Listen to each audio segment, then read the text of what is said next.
Tsunami Studios.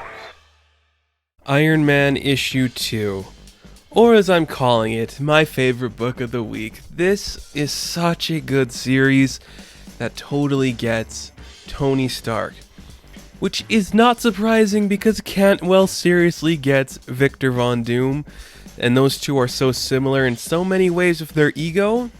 So having him come onto this book, it's a perfect fit. This is brilliant, it's smart, it's clever.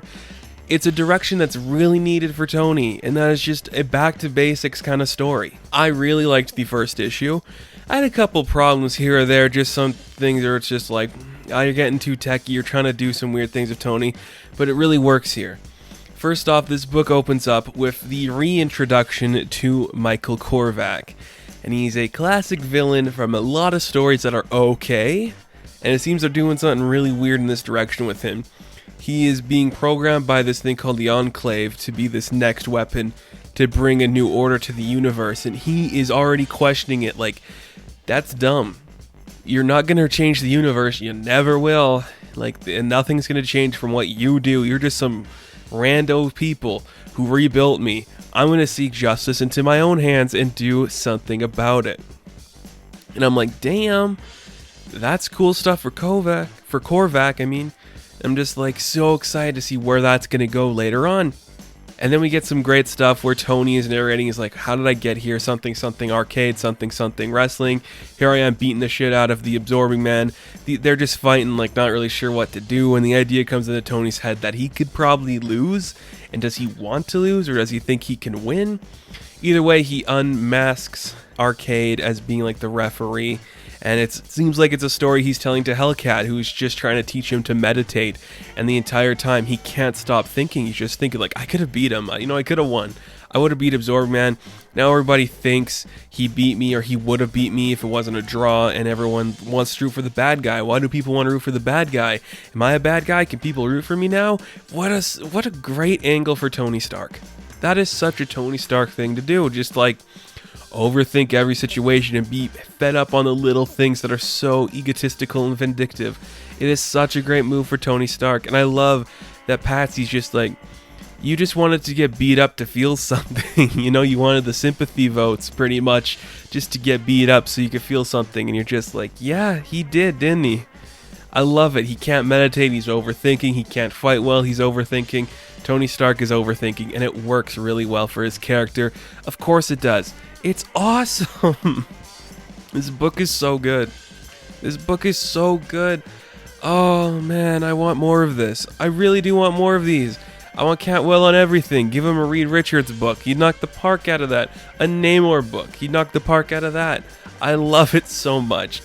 And as they're continuing their conversation, we realize that Cardiac, you remember that classic villain Cardiac, has kidnapped a couple of Stark Industries employees and locked them in this weird ball of whatever, some random elements and chemistry shit. So they go to investigate and attack it, and as they're doing this, realize Tony can't really break in without using some extreme force, so he's talking to his AI. He's like, how am I going to be able to get into here? And I love it's just like, you'll probably die or something. And he's like, okay, works for me. He just punches right through the steel ball, and you just see like, oh, his lungs fractured, his heartbeat's irregular, he's broken more bones than he cared to admit.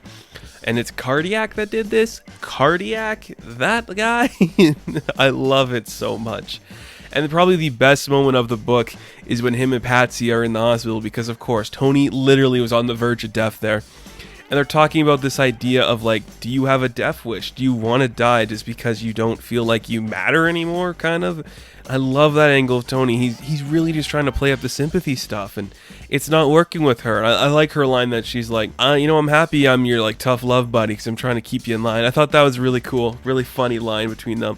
And also comes to this play too that like Tony Stark will never really get the sympathy, and no one's really gonna cherish him. Like, he can save as many people as he wants, you're still not gonna get the sympathy towards everything because of how you've lived your life. You don't have to like pay for your insurance. You don't have insurance. You literally have more money than anyone. You could just walk in anywhere and get whatever you want. And I love that line. You're just another rich white guy with a god complex. Because he is. He's going about it a different way than Victor Von Doom, but he does have a god complex. Tony needs to be loved. He needs to be on top, the smartest, the most intelligent, the most technologically advanced guy in every room. And now that he's not, now that he feels like he needs to get back to what made him popular in the first place, the public doesn't love him, they don't think he can fight anymore, everyone's rooting for the bad guy. Is he going to be considered the bad guy, or how is he going to go about this way when now that everyone's against him pretty much except Patsy? It's brilliant. I love it, because he's a rich white guy with a god complex. That's who the character has always been, and that's how you should write him. I absolutely love it. This issue really showed us some great depths into Tony Stark's character. And of course, at the end, we do get attacked. If somebody attacks Hellcat, it's pretty much going to be Korvac. I'm pretty sure that's where we're going. But it's just so cool. It's just so fun and interesting. Cafu's artwork is gorgeous. Cantwell's writing is on point. Some of his best stuff ever. If you guys aren't reading his Doctor Doom, or if you're not reading this, you are missing out, because the talent on both of those books is unbelievable. Everything about it is perfect. This is a perfect story for Tony Stark, a perfect way to look at this character, something so intense, so cool, that shows you the ego of a man who is kind of slowly having a mental breakdown. So Iron Man issue 2, I am going to give a 10 out of 10. It is a well-earned 10 out of 10. So thank you guys so much for watching this review. Be sure to like and subscribe to the channel. As always, you can check me out on Instagram, Patreon, Twitter, all that good stuff, and I'll catch you in the next one. Have fun, stay safe, good luck.